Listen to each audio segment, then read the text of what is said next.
Tangan lo gede banget sih, Pak. Kan habis Lu latihan berat gue. berapa sekarang? Berat 82. Oh sama lagi sama gue. Tapi gedean lu berarti. Enggak dong, kan gue lebih pendek. Iya makanya justru Kan itu. gue lebih pendek, Karena bro. lu lebih pendek, berarti tinggian lu. Apa gedean lu. Gue lebih pendek bro. Sama gue juga 8. Kan ini kan gue sebelum ketemu lu gue ngepam dulu coy.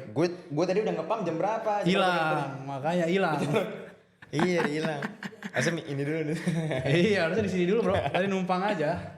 By the way, kita kedatangan tamu ya, Zia. Yes. Congratulations dulu buat weddingnya Thank karena you. gue belum sempat ucapin langsung ya. Yes, thank you. Gimana rasanya setelah menikah? So far sih kayaknya sama-sama aja kayak pacaran Sama ya. ya pacaran. Bedanya mungkin lo tinggal serumah aja. Mungkin kalau udah ada anak bakal lebih beda tuh. Ya tapi kalau misal belum ya sama-sama aja sih. Begitu. Sama kayak pacaran. Kalau sama Sama single kayak pacaran. jauh. Oh jauh dong. Jauh Ada yang ngurus Pak. Ada yang ngurus. Oh berarti lu gak kurus. Kalau waktu single gak kurus gue. Sekarang udah ada yang ngurus. Cuma lu berarti kenalan sama Vina dari tahun berapa? Kenal tuh 2020. Dia tuh awal klien gue. Ya cinlok mungkin 2021 lah. Gue nggak tahu waktu tepatnya kapan. Abis ini abis kerjaannya sebagai coach abis itu pasti udah diomelin gue tau. Oke, terus abis itu ketemu 2020 dari klien gue. Terus ya 2021 mungkin pacaran lah bisa dibilang gitu. Terus? Oh udah baru nikahnya 2000 kemarin tahun ini. Tahun April berarti ini. berapa tahun? 3 tahun lah ya. 3 tahun pacaran. 3 tahun lah. Lu waktu itu ada pas lagi 2020 ya, waktu itu kita let's say pas lu pertama kali kenalan sama Vina. Lu kerja apa sih bro? Gue full coaching dan gue udah ngonten kan. 2020 gue udah ada YouTube, gue 2018. Instagram gue startnya 2019. Jadi ya kurang lebih sama kayak sekarang, cuman bedanya sekarang mungkin kayak nambah online coaching segala macam, TikTok. Kalau dulu kan gue cuma di YouTube masih jalan, Instagram sama ya udah coaching tapi gue di Gorilla doang waktu itu. Offline doang. Lu ada bisnis lain gak? Enggak ada. Sampai sekarang gak? Dulu sempat mau bikin tapi kayaknya bikin enggak apa? lah, susah. Ada Karena ide kan bisnis apa? Enggak ada, karena kan waktu-waktu kalau lu coaching kan lu punya, lu harus lu dibayar pakai waktu kan. Jadi Betul. kayak gue ngerasa udahlah ya udah fokus di coachingin aja gitu. Oke, berarti lu full time, bisa dibilang full time lah di dunia. Bisa dibilang full time di dunia, dunia fitness full ya. time ya? Yes. Apa alasan lu kayak berpikir, Fitness gue mau di fitness nih dari sekian banyak industri ya? Oke. Ah. Jadi sebenarnya gini, dulu tuh gue pernah ngobrol sama Coach Johnson. Dia bilang kamu tuh risk taker ya gini. Dulu gue mikir ini 2020 nggak salah. Apa iya ya gue risk taker ya? Kayaknya gue tuh orangnya safety player banget gitu. Ternyata setelah gue pikir-pikir, gue tuh bukan risk taker. Nggak ada pilihan bro. Mungkin kalau gue ada pilihan, misalnya nyokap gue, nih kamu, mama kenal sama ini nih, kamu masuk sini. Mungkin gue masuk gitu. Mungkin masuk. Cuman ini kan lu lulus kuliah. Nggak, gue PT itu by the way sebelum gue lulus kuliah, part time. Mau nyari-nyari Tahun duit berapa aja tuh, 2016. Oh, 16. Gue lulus tuh 2018. Awalnya tuh kayak nyari uang jajan deh, apa ya. Gue suka nge-gym. Akhirnya udah gue PT kan. Pas di situ gue ngerasa wah ini kerjaan enak, duitnya lumayan nih gitu. Mungkin gue ngantongin dulu ya bangsa 2-3 juta part time tuh dengan Sebulan, kerjaan yang zaman seenak tahun itu. 2016 Iya. kan. Wah gue ngerasa kayaknya enak banget nih kerjaan gue gitu. Begitu gue lulus 2018 bingung tuh gue. Masa gue sarjana jadi PT sih? Iya dong. Iya. Mungkin beda ya kalau orang zaman sekarang tuh PT mungkin udah dipandangnya udah oke lah gitu. Tapi kalau dulu tuh wah nyokap juga dan keluarga pasti kayak Dipertanyakan. keluarga besar kayak iya masa jadi PT gitu. Cuman ya udah 2018 gue lamar-lamar pekerjaan dan alhamdulillahnya nggak ada yang interview. Jadi gue bisa fokus ke coaching. Oke. Kayak gitu. Oke. Kalau ada yang interview? Kalau di DP mungkin gue tuh sempat di salah satu bank sebenarnya. Jadi tapi kayak gue tuh orangnya cukup idealis karena gue pengen gondrong, gue gitu-gitu kan otomatis nggak boleh dong. Oke. Frontliner gitu-gitu kan untuk Oke. gue gondrong. Jadi gue kayak gue nggak mau nih, alasannya sereceh. Gue nggak mau potong rambut. Udah itu doang? Itu doang. Tapi kalau misalkan gue tanya lu sekarang, Iya. lu jujur sama diri lu sendiri. Misalkan let's say dari bank itu, Ya. waktu di awal lu bisa dapat 2 atau 3 kali lebih banyak daripada lu coaching. Let's say Let's say ya. potensinya. Let's say. Secara jujur di hati gimana? Gini, gua dulu ya, gua tuh orang yang mungkin SMA, kuliah, gue tuh nggak tahu gue mau jadi apa. Bahkan gue nanya ke nyokap, ke kakak gue, orang kerja tuh ngapain sih? Kok lu bisa sih kerja, dapet duit, kok perusahaan mau bayar lu sih? Itu tuh gue nggak kepikiran tuh gimana sih cara ekonomi bekerja tuh gue nggak paham blas. Tapi begitu pas gue nge-gym dan gue PT, gue dapet pengalaman dan segala macam, gue jadi punya punya goals lah. Gue tahu gue nggak mungkin tajir melintir, let's say dari sini. Tapi gue tahu nih kayaknya gue bisa deh dapat segini nih kalau misal contoh gue tuh di Gorilla tuh 1 juta 10 sesi ya. Menurut gue 1 jam dibayar 100 ribu tuh gede. Iya dong, apalagi maksud gue at that time gue umur berapa tuh? 22, 21 gitu. Bayar segitu menurut gue gede. Kalau misalnya ini 2 kali lipat, ini 3 kali lipat kan gue rasa kayaknya umur 20-an lo ngantor agak susah deh. Dapat let's say 2 digit atau mungkin numbers lah 20-an, 30-an gitu. Dan kalau gue di coaching itu gue punya bayangan. Tapi kalau gue ngantor dimanapun itu, gue gak punya bayangan Pak. Karena gue ngerasa gue bukan dari kampus yang unggulan, gue pun juga nggak pinter secara akademis, gue tahu itu, gue sadar. Jadi jujur gue nggak punya bayangan tuh kalau gue ngambil jalur konvensional nih kayak orang kantor. Karena gue percaya setiap orang tuh pasti punya kecenderungannya, lo mau usaha kayak atau lo mau self employed kayak kita atau lo mau kantoran gitu. Jadi waktu itu karena lu kebayangnya yang kerjaan untuk coaching ini, untuk jadi seorang coach ya. Iya. Berarti tetap kalau misalkan ditawarin 2-3 kali lipat lu juga nggak terima? Enggak. Dulu apa sekarang? Kalau sekarang udah jelas enggak nih? Oh udah jelas. Kalau sekarang kan udah jelas enggak lah. Kalau dulu gue nggak tahu ya. Mungkin bisa berubah karena gue nggak punya backup plan ya. Balik lagi kayak yang waktu itu Coach Johnson bilang, lo orang risk taker ya? Gue bingung gue. Kayaknya gue enggak, karena gue sangat safety player orangnya, sangat. Jadi kalaupun mungkin at that time ada yang nawarin gue dengan, ini mungkin gue ambil. Mungkin. Berubah tuh langsung. Bisa jadi. Nggak ada tuh YouTube. Gak ketemu kita, gak ketemu nih. Wah ketemu sama lu. Nge-gym tetap tapi kita gak ketemu sih kayaknya. Iya. Tapi yang menarik tuh gini, yang tadi lu sempat ada singgung, pandangan orang terhadap seorang coach ya. Seorang, let's say bukan coach, let's say personal trainer lah. Gue punya sedikit cerita, jadi gini. Ketika gue mulai di industri ini juga, kalau gue kan mulai as a content creator ya. Yes. Itu mungkin lebih, content creator gitu loh. Tapi kalau misalkan lu ngomong, gue personal trainer nih. Itu sometimes menurut gue, itu lu bakal dilihat sedikit lebih rendah dibanding content creator. Iya, atau yang lain lah, gue gak tahu. Karena jujur gue juga pernah doubting myself. Apalagi dalam suatu hubungan. Ya kan, ketika gue kenalan sama mertua misalkan, gue mau kenalin diri gue sebagai apa sih? Nah kan, gue bisa bilang content creator, gue bisa bilang coach, gue bisa bilang kerja serabutan. Bisa. Kalau mau sombong ya gue karena udah buat platform, gue bilangnya gue CEO ini nih gitu kan. Bisa juga. Cuma menurut lu gimana nih? Menurut lu lihat dari kalayak umum ya, ketika misalkan gue sebut atau ketika orang dengar kata-kata personal trainer, menurut lu tuh pekerjaannya seperti apa sih? Gini.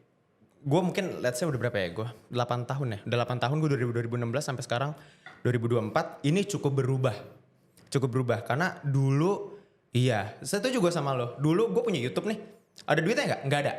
Ya ada lah AdSense, cuman kan tau berapa.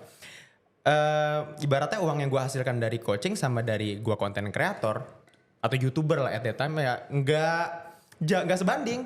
Cuman mungkin kayak nyokap gue ngenalin profesi gue ke saudara lebih senangnya. Oh dia lebih ini YouTuber. Oh dia YouTuber gini. Karena kalau ngomongin PT tuh kayak nyokap tuh selalu defendnya waktu itu kalau sama saudara-saudara. Zia tuh kerja hobi, dia pengen nge-gym gratis. Nanti kalau udah lulus dia kerja kantoran gini selalu kayak gitu. Ternyata tapi gue waktu itu sama nyokap gue juga gue nggak ngerasa kok gue nggak disupport. Tapi nggak, karena gue sangat mengerti lah. Kalau gue udah di posisi itu mungkin gue juga untuk menjaga nama keluarga di depan saudara-saudara pasti gue mungkin melakukan hal yang sama gitu. Kalau gue pada saat itu ya gue cuman bisa gue buktiin aja. Karena gue ngerasa ini yang gue lakuin tuh progres bagus dan gue punya bayangan dan ini alhamdulillahnya ya kayak mungkin bisa dibilang nggak dikasih fail sama Tuhan tuh kayak gue progresnya alhamdulillah itu ada progres lah.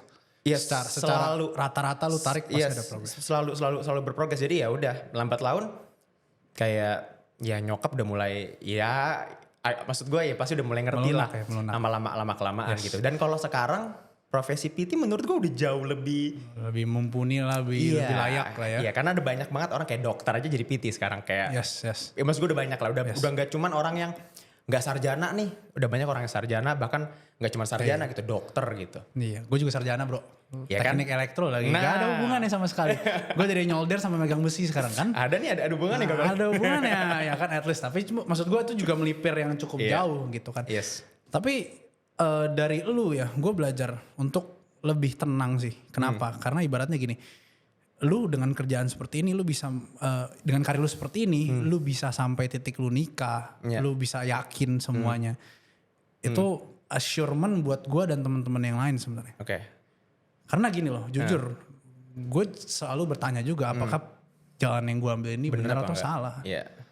Meskipun ya gak dikasih gagal yang bener gagal ya, ada susahnya, ada waktu susahnya. Iya. Cuma at least ya secara trajektori ya, karena gue juga tekunin ya naik gitu loh. Iya. Tapi lu sempat ada doubt gak sih? Pasti ada ya. Tapi gue gini, ini balik lagi gue tuh waktu gue ngobrol sama Coach Johnson juga gue bilang gini. Kalau gue tuh mikir gini, kalau misalnya gue ngikutin kata orang dan akhirnya gue milih jalan konvensional, gue ngantor, yang gue nggak tahu masa depan gue kayak apa. Kalau gue sukses di sini, pasti gue bakal, kalau gue ngikutin mimpi gue gimana ya? Tapi kalau gue gagal di sini, pasti gue, nih kayaknya kalau gue ngikutin kata hati gue bakal lebih sukses deh. Sebaliknya, kalau gue misalnya gue kayak sekarang, kalau gue berhasil, gue bakal bilang, tuh kan untung gue ngikutin yang gue mau. Tapi kalau gue gagal, gue bakal mikir at least gue coba. Jadi maksud gue buat gue nggak ada ruginya gue mencoba karir as a coach dan content creator, pokoknya intinya di fitness industri ini gitu. Ya, jadi menurut lu ya lu nggak menyesali? Either mau nanti gue sukses amin atau amit-amit enggak, gue sih nggak ada penyesalan gitu. Nggak ada penyesalan. Apalagi dengan apa yang udah gue capai ya sedikit ini, alhamdulillah buat gue itu udah blessing banget yang gue nggak kebayang kalau gue ngambil jalan apapun ini nggak mungkin gue dapet gitu. Sama. Ya gitu sih. Sama. Ada nggak sih cerita, misalkan let's say kita bilangnya apa ya? Ada nggak sih cerita sulit dari lu ketika lu awal memulai karir sebagai seorang coach / personal trainer? Mungkin apakah orang di luar ngomongin atau mungkin let's say ada pihak-pihak dari keluarga yang ngeremehin lu? Ya jujur kalau gue memang lebih dari segi keluarga besar sih. Lebih tepatnya kayak, ya lu dipandang apa ya, maksud gue kan pasti kan anaknya dia kerja di sini lulusan ini dan segala macam. Di situ gue kalau lebaran atau apa tuh kayak udah siap-siap aja nih gue gitu. Cuman itu aja sih alhamdulillah. Tapi kalau misalnya kayak keluarga inti gue ya alhamdulillah kayak cukup support lah ya. Kakak-kakak gue, nyokap juga ya di aslinya support, cuman mungkin kayak di luarnya kalau ketemu sama teman-teman sama saudara tuh ya dia agak defense aja kayak yang gue bilang tadi. Tapi kalau misalnya tantangan yang gimana alhamdulillah gue enggak sih. Enggak ada. Lu pernah gak sih tanya nyokap lu kayak menurut lu atau enggak menurut lu aja ya? Lu pernah gak tanya nyokap lu atau menurut lu dia senang gak sih ngeliat lu ngerjain sesuatu yang adalah passion lu gitu? Enggak pernah gue tanya. Tapi gue rasa ya kalau yang gue nangkep, gue gak pernah nanya lah ya. Tapi kalau yang gue nangkep sekarang nyokap sih alhamdulillah kayaknya dia bersyukur dan dia selalu ngedoain gue sih. Selalu ngedoain lu? Iya. Gue di titik ini tuh gak mungkin tanpa doa dia gitu. Oke. Ada gak kata-kata dari nyokap lu yang lu inget gitu? Apa ya? Lupa gue. Kayaknya gak kepikiran deh. Gue gimana ya anak cowok kan ke ibu kurang yang. Tapi dia ada sempat ngomong gak sih? Atau lu lupa aja? Tapi lupa gue kayaknya. Lupa gue. Tapi berarti lu bisa lihat dari ekspresinya ketika gitu. Kemarin lu nikah? Misalnya kemarin gue nikah. Ya gue kemarin kan alhamdulillah kita benar-benar berdua ya. Gak ada bantuan orang tua. Ya itu nyokap juga. Maksud gue dari situ nyokap kan seneng ya. Terus kayak alhamdulillah kan gue kemarin baru ambil rumah. Gue ngambil rumah di Cirende. Ini kata-kata nyokap. Gue baru inget. Gue ngambil rumah kan di Cirende. Kita kan tinggal di Pamulang. Nyokap tuh bilang gini. Kamu hebat ya gitu. Mama aja kebeli rumah di Pamulang, kamu di Cirende. Meskipun lebih kecil tanahnya, cuman kamu lebih bagus dari mama. Waktu gue beli mobil pertama kali juga, gue coba jadi inget. Gue beli mobil kan 2020, gue umur 24 waktu itu. Nyokap bilang, mama tuh dulu mobil pertama tuh gue lupa umur 28, 29 sekitar segitu. Kamu umur 24 udah punya mobil, bagus itu. Nah itu yang cukup menurut gue cukup udah. Ya, lu kayak dapat tepokan di pundak gitu kan. Iya cukup itu. Dari nyokap itu tuh gue rasa kenapa gue tanya karena gue juga ngalamin hal seperti itu. Pasti gitu. yes. Kalau buat gue ya, di gue pengalaman istilahnya yang cerita-cerita seperti ini, yang menguatkan gue sampai titik ini sebenarnya adalah keluarga gue juga. Oke. Ketika di awal memang semua orang skeptis. Resisten lah ya pasti. Semua orang skeptis. Iya. Ketika awal gue mau mulai kerjaan ini, ketika gue mulai jadi coach, jadi content creator, semua orang ngehujat gue ketika di TikTok, apalagi TikTok. Iya. Keluarga gue mempertanyakan, Del lu yakin gak? Iya. Lu gak ada safety net lu ini? Iya. Bahkan sampai 2 tahun terakhir masih ada pasti, tuh ya. 2 kali keluar gitu. Cuma pada akhirnya nyokap gue ada sempat ngomong kayak gini. Gimana? Nyokap bokap gue. Papi mami ngelihat kamu, papi mami gak takut sekarang. Oke. Karena kamu apapun yang kamu kerjain pasti berhasil. Yeah. Apapun yang kamu kerjain kamu bukan orang malas. Apapun yang kamu kerjain itu selama kamu kerjain dengan benar, papi mami rasa kamu akan sukses. Nah di situ titik dimana gue kayak oke, gue bakal di sini terus. Iya. Karena semua orang mempertanyakan. Ketika gue kenal sama cewek, gue kenal sama bokapnya pasti mempertanyakan kenapa nggak lu lanjutin di dunia tech yang itu adalah teknik bro. Paling mahal gitu loh, salah satu paling mahal. Iya. Gue dipertanyakan di situ. Yes. Tapi jujur aja sama diri lu sendiri. Kalau gue jujur sama diri sendiri gini. Kalau misalkan excellency gue di bidang fitness dibanding excellency gue di bidang teknik, meskipun gue hobi juga itu, tapi ada orang yang lebih gila kerjanya daripada gue di situ. Dia bisa 6 jam lihat depan komputer, bisa 6 jam lagi, abis itu ngerakit, tidur cuma 3-4 jam. Yep. Gue bilang begitu. Ya kalau di fitness lu gila banget ya. Sedikit mungkin ya. Oh enggak sedikit lah, lu gila banget. Sedikit. Tapi ya gitu, maksudnya gue selalu tunjukin hal itu meskipun dalam hati gue bukan tipikal cowok yang secure banget loh. Gue juga ada hati gue yang secure bro sebagai cowok. Perlu lah. Rasa takut tuh menurut gue perlu sih pak. Harus, karena lu kalau optimis lurus banget, bahaya banget. Lo harus ada rasa takut sih menurut gue. Ya, tapi jujur di situ cerita itu lah jadi yang bikin salah satu ide gue ngobrol sama lu tentang hal ini. Yes. Karena gue rasa kita di perahu yang mirip. Yang mirip. Lu sebagai ini tips lah buat teman-teman. Lu sebagai coach nih, gimana sih caranya lu dari penghasilan segitu lu bisa kumpulin uangnya, lu bisa beli rumah, beli mobil. Ada nggak tips buat? Jadi ini kalau ngomongin ini bisa teman-teman yang 2 jam sendiri nih. Buat teman-teman yang coach ya. Yang coach. Aduh, gini. Menurut gue gini, semua pekerjaan, mau lu PNS kek, lu kerja di BUMN yang kayaknya udah paling aman, nanti lu pensiun dapet duit, lu manajemen keuangan tuh lu harus punya pak. Harus, karena gak ada yang tahu. Waktu berapa tahun lalu ada pejabat negara di-cut gitu aja karena anaknya kasus gitu. Gak ada yang tahu, dan harta-hartanya maksud gue ketahuan ada korupsi atau apa. Intinya apalagi kerjaan kayak kita yang coach, yang emang lu mungkin bulan Januari, Mei, Februari aja mungkin income beda gitu. Dan itu kalau gue membiasakan dari gue pertama kali kerja umur 20. Berapapun income yang gue punya, gue harus bisa nggak ngabisin semua. Bahkan waktu itu ketika gue mungkin baru 2-3 juta, gue tuh bisa setengahnya, bisa 50%-nya gue tabung. Gitu. Jadi bahkan kayak gue nabung 1 tahun, gue dapat waktu itu, gue ingat banget gue depositoin duit 20 juta. Gue bangga banget, maksud gue kayak anjir gue punya jutawan gue. Simpel 20 juta. Tapi maksud gue mungkin kalau sekarang kita ngelihatnya mungkin nominal itu kecil segitu doang. Cuman kalau tanpa itu, tanpa kebiasaan-kebiasaan lo yang emang lo bisa cukup lo dengan segini doang, gak harus kayak 100% income lu buat gaya hidup gitu. Itu yang sebenarnya ngebuat lo terus ngegunung. Makanya kalau ada orang bilang kan katanya 100 juta pertama katanya lebih susah daripada 1 miliar pertama, katanya dia bilang kayak gitu Kak. Ya gue percaya sih, karena emang habit itu dibangun dari sekecil itu. Dan kalau menurut gue, kalau lu misalnya let's say UMR berapa sekarang kalau orang baru lulus? 5 juta Jakarta ya? Sekitar segitu. Kalau lu ini aja udah habis, lu 50 juta habis men. Gue sih percaya itu, karena gaya hidup itu gak ada batasnya. Gak ada batas, gak ada. Jadi lo tergantung lo bergaul sama siapa. Gue ngabisin misalnya 30 juta sehari, mungkin kalau gue bergaul sama Raffi Ahmad dikit banget sih. Mungkin begitu kan. Tapi kalau gue bergaul sama siapa, gila tuh banyak banget, boros banget loh gitu. Jadi menurut gue lo harus tahu ya bergaya sesuai dompet lah. Itu udah harus banget gitu. Kalau misalnya contoh gini deh. Misalnya gue sama lo nih. Misalnya lo 100 juta gitu income lo. Gue 5 juta. Tapi kita temenan nih.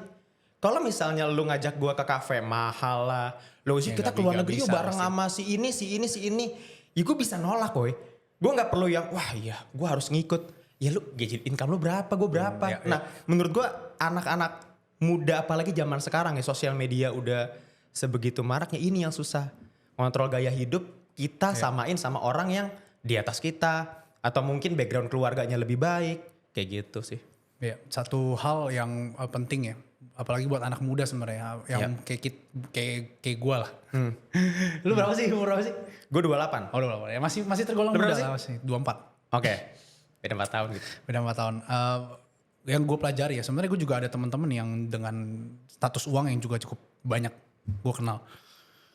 Satu hal yang bikin gue maksudnya lebih bisa berpikir lebih jelas itu adalah sebenarnya contentment namanya. Contentment itu saya contempt gitu loh atau cukup. Karena itu susah banget men. Iya. Susah tapi ya begitu. Itu baik lagi sebenarnya ke risk profile lu ya. Yeah. Kalau gue tuh memang gue risky sekali orangnya. Gue nggak cash gue pakai puter. Yeah. Ya cuma gue tahu pada suatu titik gue harus ada simpan cash ya. In case misalkan gue harus nikah itu harus ada. Yeah. Cuma ya itu balik lagi ke risk profile. Tapi yang harus ada itu contentment. Harus pak. Sama. Di fitness juga gitu kan. Fitness tuh menurut gue miniatur dunia pak. Miniatur dunia kan. Miniatur dunia lo setting goals. Yang namanya progress mungkin nanti ada hambatannya. Gak ada yang instan. Menurut gue fitness tuh ngebuat kita belajar banyak hal sih. Dari fitness sih ya. Fitness itu adalah tempat yang paling demokratis bro kalau gue bilang. Kenapa gitu? Lu tabur apa yang lu tuai. Oh iya. Gak lebih gak kurang. Iya benar. Iya setuju kan? Juga. Iya benar. Ketika lu latihannya jelek ya atau nutrisinya jelek ya lu dapatnya yang segitu gitu loh. Ada hasilnya tapi ya udah segitu aja. Itu yang paling demokratis. Jadi ketahuan sebenarnya sih. Dan kesuksesan paling cepatnya dikasih di awal lagi. Oh iya. Ya kan setahun 2 tahun pertama kan kita progresnya gila dong. Iya dong. Iya itu menggambarkan sebenarnya itu juga yang jadi beberapa orang tuh jadi gagal meskipun di awal mereka sukses ya karena sebenarnya kesuksesan di awal itu susahnya adalah ya lu gak membiasakan diri untuk gagal ketika gagal langsung drop. Ya. Itu di awal tuh gitu. Cuma menurut gue ya gitu fitness adalah tempat yang paling demokratis sih. Iya. Tapi balik lagi ke pertanyaan tadi. Lu invest. Kita pasti ada investment dong. Oke. Ya kan sedikit lah ada ekonominya. Gue gak bakal ngomongin ya reksadana adalah instrumen untuk orang bodoh gitu gak apa-apa. It's not my fucking scope. Iya. Cuma gini. Kalau di dunia coaching dan juga fitness. Salah satu investasi menurut gue adalah kekepalaan. Iya. Hampir semua bidang lah. Ya, itu juga penting banget. Nah, lu gimana cara manage untuk invest ke reksanya atau kemananya berapa persen lu alokasin nggak rapi nggak? Oke gini. Jadi gue gini ya. Gue karena gue kayak lu bilang tadi, lu kan risky banget gitu. Gue kenapa gue bilang gue safety player banget karena gue tahu nanti gue bakal apa-apa sendiri nih. Ya lihat saya kayak tadi gue bilang mau nikah lah, mau beli rumah lah, dan gue belum nikah aja gue udah mikir nih gue harus punya uang pensiun nih. Gue nggak mau amit-amit kayak nanti gue udah umur 40-50 tata kerjaan gue jelek, gue buat makan aja susah. Itu tuh gue sangat gue pikirin banget. Itu yang ngebuat gue mungkin karakter kita juga agak beda gitu. Yang lo bilang tadi cash langsung puterin, itu gue nggak punya itu tuh. Gue sangat safety. Jadi gue kalau misalnya gue punya segini kayak ibaratnya 80% itu langsung gue taruh pasti ya reksadana, peer to peer mungkin misalnya gue buat ningkatin passive income, reksadana buat beli rumah, tabungan buat nikah, tabungan buat gue beli kendaraan gitu. Kan gue nggak bener-bener nggak ada kayak gue kan orangnya nggak mau ngutang kan, bener-bener nggak mau. Jadi gue apapun tuh pasti gue cash yang ketika kecuali rumah ya. Iya. Gila itu juga. Bisa, ya, itu susah. Bukan nggak bisa, susah lah. Banget. Tapi kalau mobil atau motor apa segala macam tuh gue kalau bisa event konser aja tuh gue nabung tuh. Ya meskipun mungkin lo bisa bayar langsung tapi gue karena daripada lo bayar 3 juta 2 juta langsung mendingan gue tabung aja 300 ribu sampai udah kekumpul di reksadana baru gue cairin gitu. Itu biasakan dari dulu. Iya dari gue sekolah sih. Kayaknya ini gue berterima kasih banget dapat orang tua yang kayak gue tuh SMP tuh mau beli handphone. Misalnya contoh harganya 1 juta. Gue nabung dulu tuh 300 ribu deh. Ntar menyokap baru ditambahin 700. Ntar kalau SMA ditukar tuh. Gue yang lebih gede dia yang lebih ini. Kayak gitu-gitu itu udah dibiasain sih. Iya. Dibiasain. Berarti karena pekerjaan kita itu nggak pasti. Iya. Gue lihat tadi pola pemilihan investasi lu yang pasti. Kalau let's say kalau misalkan yang gila kan udah kerjaan lu nggak pasti, lu taruhin di invest di tempat yang volatil. Iya. Itu sebenarnya memang ya balik lagi tergantung orang. Sebenarnya selama lo ngerti dan lo tahu ini lo mau bawa kemana, oke lah. Tapi kalau lo nggak ngerti lo invest, misalnya gue nggak ngerti kripto nih, gue invest kripto deh biar kayak si A katanya ini lagi meroket. Tapi kalau lo nggak ngerti, ya lo bakal kebingungan pasti. Kalau itu loss bingung lo gitu. Berapa persen sih yang harus gue taruh ke sana kayak gitu. Dan gue pasti make sure gue invest ke yang gue ngerti dan yang paling aman itu tadi gitu. Paling aman ya. Yes. Kalau gue itu mostly taruh selalu ke kepala tuh. Gue dari awal gue selalu ke kepala terus. Meski kadang bahkan gue ada budget untuk mungkin nggak secara langsung gue tulis gitu ya. Cuma ada budget gue untuk ketemu sama orang-orang yang lebih jago dari gue, lebih pinter. Itu ada, gue siapin waktu, gue siapin uang. Gimana pun caranya gue harus belajar. Gue pengen ngorek isi kepala orang gitu loh. Salah satu mentor gue misalkan let's say Sam lah. Sam itu kan one of the highest paid coach juga. Gue pengen ngorek gitu. Sebenarnya apa sih yang membuat dia bisa seperti itu? Jadi gue juga suka buat belajar balik lagi. Itu banyak banget sih yang kalau misalkan mau dihitung semuanya ya. Terus belum lagi kalau misalkan content creator ini semua nggak mungkin kalau misalkan gue nggak. Tapi tetap nabung gitu loh. Iya benar.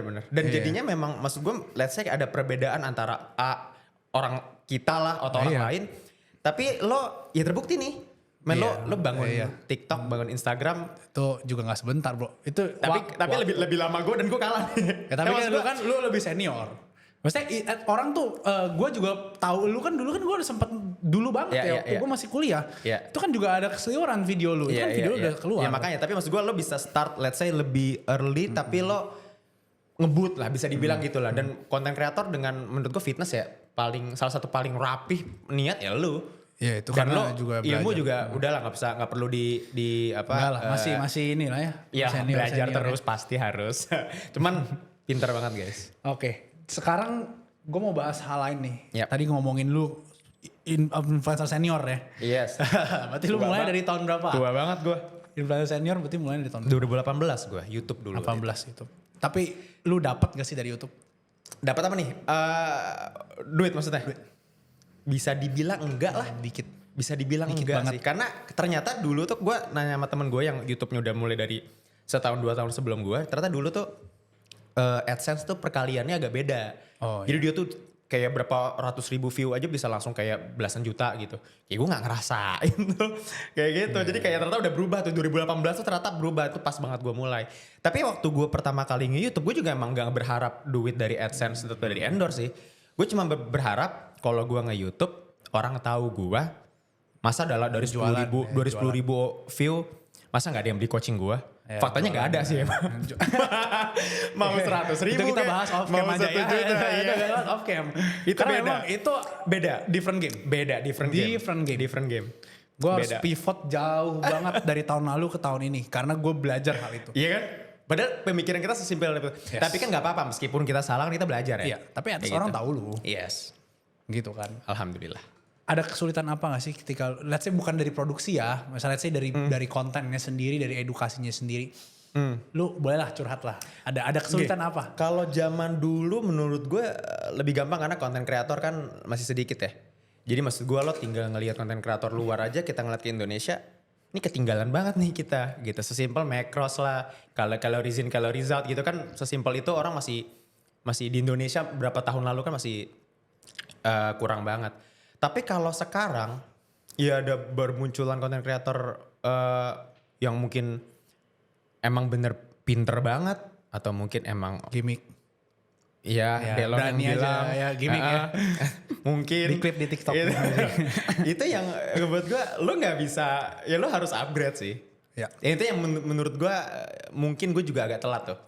Karena gue orangnya nggak punya tim dan nggak pinter networking mungkin. Jadi gue orangnya sangat sendiri aja. Mungkin kalau gue ngeliat, gue kemarin ketemu juga sama Brody Balo, Stephen Hardy. Gue mirip-mirip tuh sama dia, sendiri aja orangnya.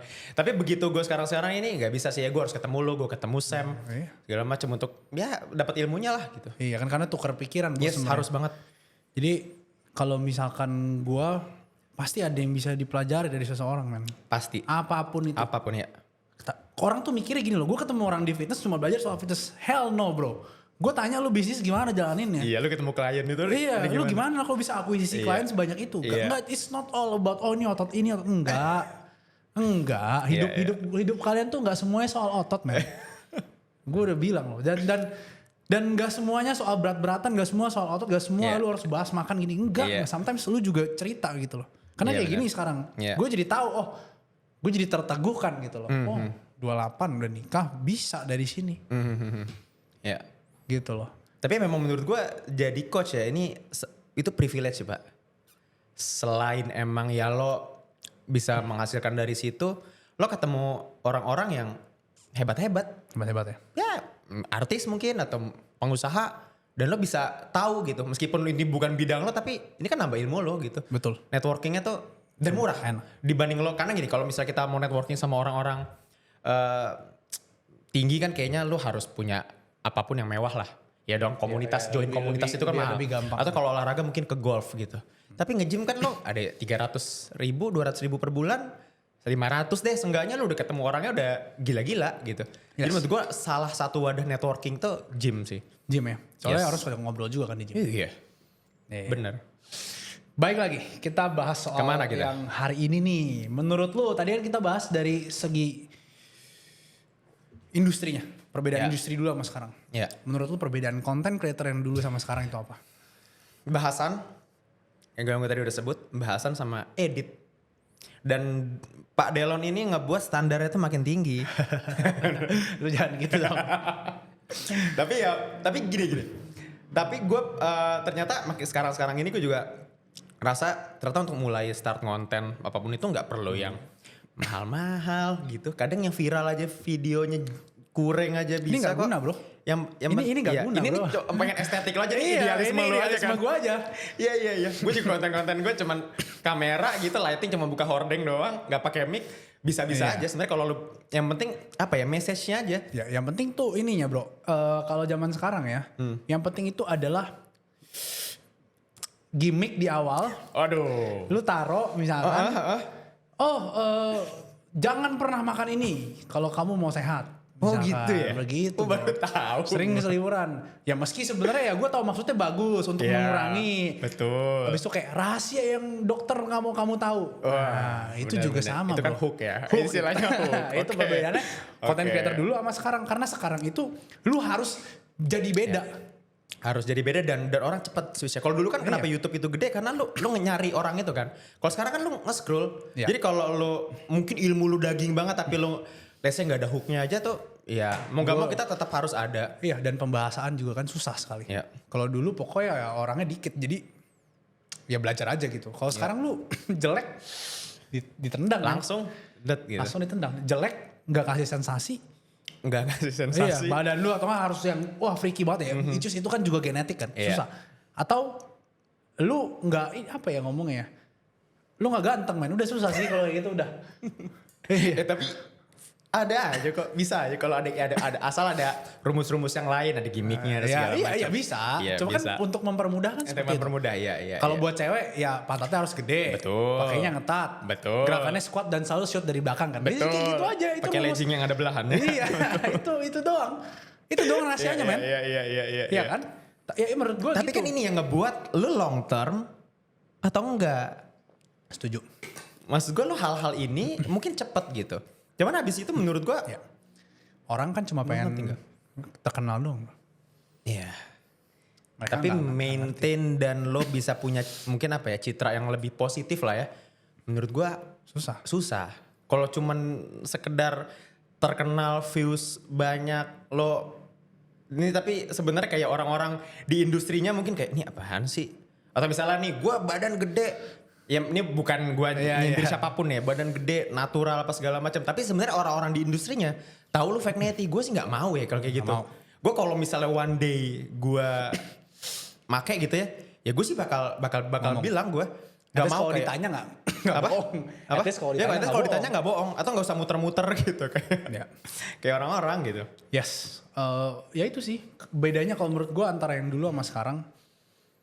Yang dulu itu ya istilahnya standarnya itu nggak kayak sekarang gitu loh. Dan itu tuh false standard man menurut gue. Gimana tuh? Kayak dulu ya menurut gue kalau lu lihat fisiknya, lu asal yang lu ngomong itu bener mungkin orang masih mau dengerin. Kalau sekarang tuh udah terlalu tersaturasi man. Iya. Orang kayak overclaim tuh gampang banget. Oke. Jadi kayak terlalu banyak informasi yang akan bikin orang tuh jadi gue harus percaya yang mana nih. Akhirnya dia dengernya badannya paling gede aja udah. Iya benar. Dan gue tuh agak bingung literasi kita ya. Netizen tuh kadang nyomot tuh kayak, ini intinya apa sih bang? Muter-muter lo bang. Padahal kan yang kita jelasin tuh pengennya lo ngerti loh. Iya. Bukan berarti ada logikanya. Ada logikanya gitu. Let's say misalnya bagusnya mau jalan kaki atau jogging atau angkat beban. Oh kita kasih tahu dong. Ini tuh begini, itu begini, itu begini. Tapi mereka tuh pengennya A yang benar. Ya udah. Jadi bagusnya mana nih? Gitu kan? Iya. Muter-muter lo bang. Gue sering banget tuh dapat muter-muter lo bang. Padahal tinggal lu pikir gitu loh. Lu pilih salah satu aja lu gak salah gak gitu. Salah. Asal lu tahu kenapa lu pakai. Lu mulai. Nanti lama-lama ya tambahin ini. Iya. Kenapa harus memilih? Pilihannya lu pilih makan apa minum? Kenapa harus memilih? Kenapa harus memilih gitu iya. Itu bisa dua-duanya berbarengan gitu loh. Tapi lu sempet capek gak sih? Capek. Sekarang juga gue capek. TikTok atau Instagram semua, atau bro. Semua gue capek. Oh menurut bro ini orang-orang legend yang senior dulu gak begini nih. Gue bilang ini point of view gue. Terserah lu mau logis atau enggak. Misalkan let's say kayak kalau lu mau latihan shoulder sebenarnya gak harus sampai atas. Misalkan gue bilang karena gak semua orang bisa sampai atas. Itu mereka gak terima. Gue gak setuju karena itu kena upper pecs. Gue bilang kayak ini gak usah ngomongin otot lagi gitu loh. Gue gak peduli. Gitu loh kan. Gak peduli. Jadi itu bedanya menurut gue yang dulu sama sekarang. Tapi ya itu juga. Tapi itu ya positif negatifnya. Positifnya adalah berarti secara ini berkembang. Yes. Semua orang jadinya sekarang nge-gym kan udah anak SMA lah badan udah gede-gede banget. Dan di daerah bukan di kota besar doang. Ya. Udah mulai keluar potensi-potensi mudanya. Jadi itu gue gak istilahnya nggak menyalahkan yang tadi juga gue kayak tapi bersyukur kayak ya berarti industrinya mulai makin mature. Dan kitanya juga yang harus adapt lah ya. Ya. Berarti lu udah jelasin tadi kan perbedaan content creator dulu dan sekarang. Yes. Gue mau tahu dong sedikit aja lu cerita. Emang tadi lu ceritain soal susah itu. Emang orang-orang tuh komennya apa sih? Permasalahan lu bilang literasi itu apa sih? Kalau gue ya. Yang tadi selain yang tadi. Karena gue tuh ngejelasin kan gini. Jujur aja kalau konten sekarang itu kan apalagi Reels, TikTok. Lo tuh harus sepadat mungkin. Yes. Beda kalau gue YouTube gue bisa jelasin satu topik tuh 7 menit nih gitu. Kalau sekarang dia harus padatin semenit gitu. Mau gak mau itu pasti pemilihan katanya apa segala macam intonasi itu gue harus dek cepat gitu kan. Dan itu yang gue gak tahu ya orang-orang yang ngebuat ya itu tadi. Intinya apa sih bang? Muter-muter lo bang. Nih gue bingung deh kata si orang ini kata orang A harusnya begini. Yang mana gue juga gak nyalahin orang A gitu. Jadi daya serap lo itu yang kayak ini tuh nggak harus kayak ya tadi bisa jalan kaki atau jogging tuh lo nggak perlu kayak mana yang lebih bagus. Lo harus mengerti jogging tuh begini, jalan kaki tuh begini. Dipakainya kapan ya. Iya, gitu. maksud gue itu terserah lo gitu. Kayak gitu-gitu sih. Dan mungkin juga ya kalau di beda zaman dulu kenapa gue nggak pernah dapat kayak gitu. Karena ya industrinya belum sebesar sekarang. Karena industrinya udah besar banget yang nonton lo kan udah dari berbagai macam orang gitu. Jadi kayak gue sih kayak kadang ya kalau gue nggak ada energi ya udah gue skip, tapi kalau gue nggak ada energi ya gue balasin aja. Ya berarti ya susah dari daya serapnya juga SDM ya agak susah. Iya. Untuk pikir kritis soalnya pemikiran kritis itu adalah meta skill menurut gue. Dengan lu berpikir kritis, dengan lu berpikir logis, gue yakin lu mau ke industri manapun lu akan lebih cepat karena itu meta skill. Sama kayak public speaking, sama kayak gimana lu pembawaan lu, karisma lu itu meta skill semuanya. Itu harus semua orang harus pelajarin.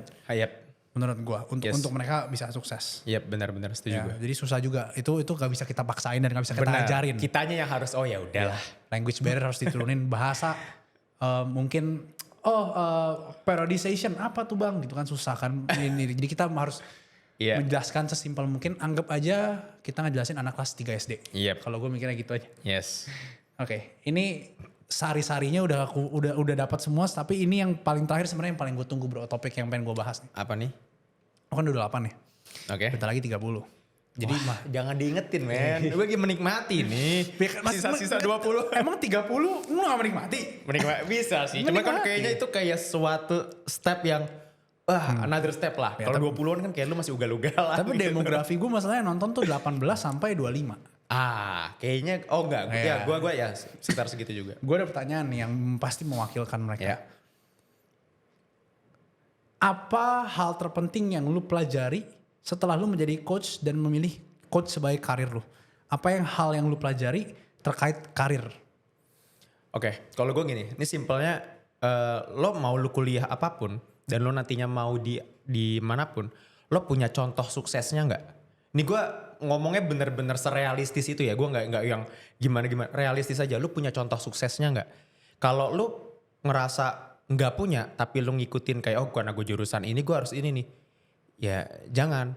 Kalau gue dulu di coach kebetulan karena mungkin gue gak ada contoh sukses, tapi karena gue nyoba, gue part time dulu, gue udah tahu tuh, kayaknya ini gue bisa gue scale up deh ke sini. Ini bisa gue scale up gitu. Mau apapun itu, mau terjun ke bisnis, apapun itu, ke ngantor di perusahaan A, perusahaan B. Ini jenjang karirnya gimana sih gitu. Ini ada si senior kerja udah 5 tahun kayak gini-gini aja, kayak gue cabut deh dari perusahaan ini. Kayak gitu loh. Maksud gue, karena waktu nih umur-umur 20-an itu kan lo ngelakuin kesalahan, lo boleh bebas cobain apapun. Tapi waktu terus berjalan. Nanti lo kalau udah umur segitu ada 28, gue mau pindah tuh susah. Ya ada yang orang bilang, wah begitu si Colonel Sanders punya KFC di umur berapa 60 sekian. Itu telat men. Iya dia sukses. Tapi kan 20 gak sampai bisa dinikmatin kan? Gak bisa dinikmatin. Maksud gue, lu boleh, lu coba apapun, mau hobi lo kayak apa yang lo suka atau yang orang tua lu pengen apapun itu, lo boleh cobain itu semua. Tapi ini ada titik terang nggak? Lo punya contoh sukses nggak? Apa yang lo lakuin ini berprogres apa enggak? Kalau gue selalu menyamain berkarir atau kehidupan tuh kayak main kartu 41 men. Lo tau kartu 41? Lo dibagiin 4 kartu dan lo harus ngumpulin 41 poinnya. Jadi as itu 11. King, Queen, Jack 10 tuh 10 dan nomor tuh sesuai dengan nomornya. Kalau misalnya gue pas lagi ngumpulin gini, terus gue ngeliat ternyata ada orang yang ngebuang kartu. Misalnya gue mau ngumpulin skop nih, karena pas dibagiin kartu, wah gue udah punya 20 nih skop. Kayaknya gue skop deh ngumpulinnya. Tapi begitu gue ngeliat lu ngumpulin skop juga dan lo punya asnya, gue tuh gak bisa, udah deh gue cabut, gak mungkin 41 gue. Ketika lu bisa dapetin 41, gue bisa 37 kok. Menurut gue gak apa-apa lo mau jadi nomor 2 kayak nomor 3, at least lo gak fail. At least ketika game ini berakhir, lo gak kebakaran. Gak ada skop wajib. Karena ketika ini gue dapet 10, 9, 8 ditotalin dikurangin wajib misalnya 5 gitu, itu gue kebakar tuh. Mengurangi poin gue. Gue percaya ketika lo berkarir, lo tuh boleh, gue kemana ya? Kayaknya ini lebih oke deh. Aku pindah deh ke sini. Oke, umur-umur 20-an awal, tapi lo harus inget ini berjalan terus waktu. Lo harus memilih. At least lo gak sampai fail gitu. Lo gak perlu jadi yang nomor 1 kok menurut gue.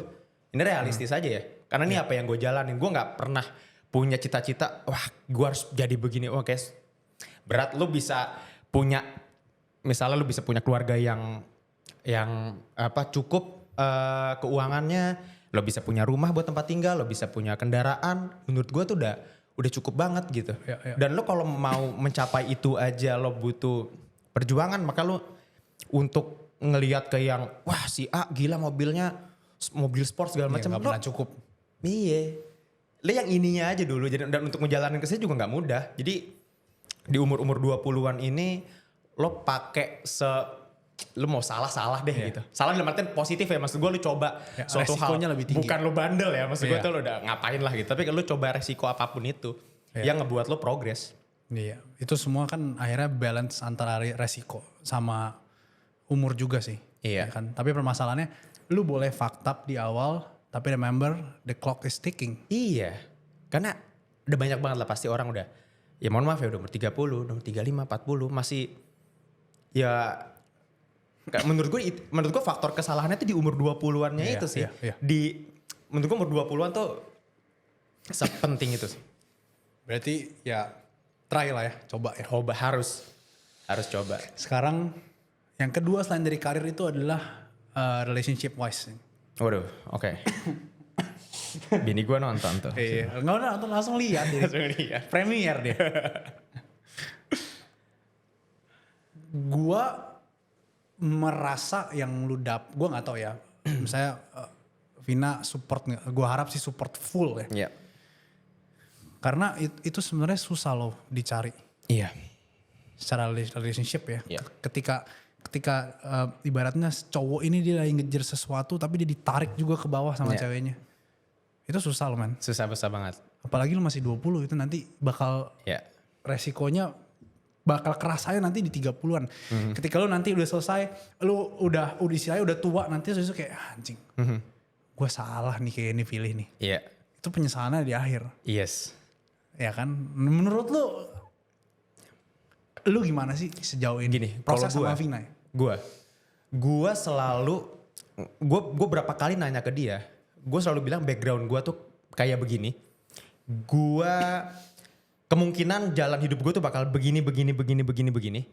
Kalau di perjalanan ini gue fail gimana? Kalau dia ngerasa ya nggak apa-apa, kita bisa berusaha dan segini dan kita nggak cuma gue doang yang berusaha, dia juga berusaha segala macam. Menurut gue itu udah faktor yang sangat penting. Meskipun itu gue tanya berulang-ulang kali. Setahun tuh gue bisa nanya mungkin bisa 5-6 kali. Oh, iya. Karena gini, gue nggak mau ketika nanti gue di perjalanan gue ini terus gue fail, amit-amit, gara-gara gue nikah sama lu sih gue nggak mau. Ya. Kan kita yang memang mau, lo tahu sama gue dari awal nih. Gue tuh goalsnya gue gini loh. Kalau misalnya memang lo berharapnya lo pengen sama yang wah entahlah tajir melintir, ya lo jangan sama gue, sesimpel itu. Dan kalau buat gue, apalagi sebagai laki-laki, kalau lo ngedapetin misalnya perempuan yang nggak support lo, atau memang let's say gaya hidupnya beda banget, pokoknya sifatnya semua beda banget, lo harus bisa cabut. Karena lo lakinya men, maksud gue. Karena ada banyak banget orang yang udah umur pacaran udah 10 tahun, udah 12 tahun, menurut gue ceweknya kasihan, cowoknya gak jelas gitu loh. Menurut gue si cowok tuh harus bisa buat keputusan. Kayaknya lo nggak buat gue deh.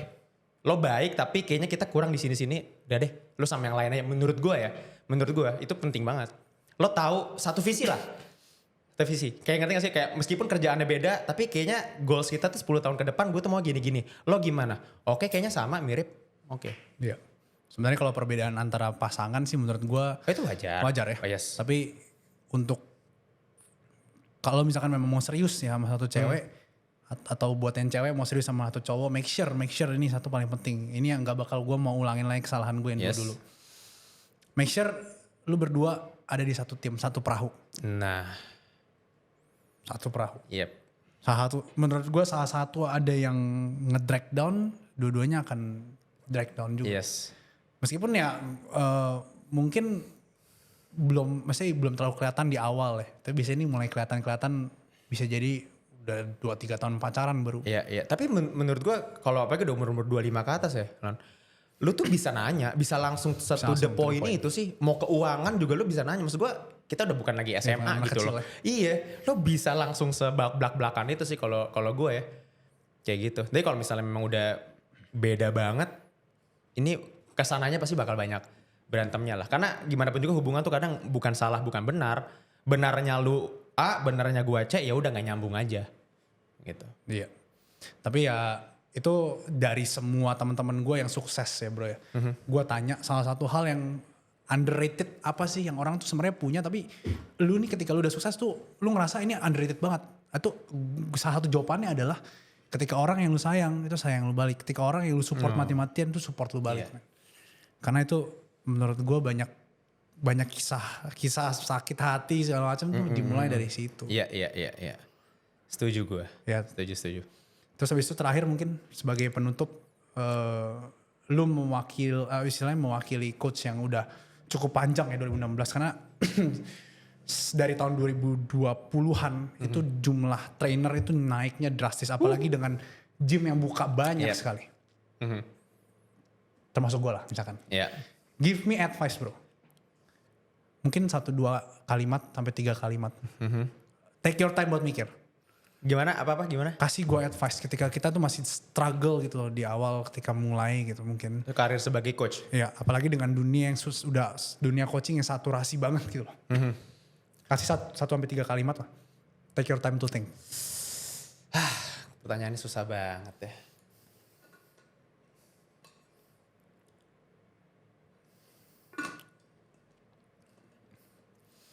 Oke, mungkin gini ya.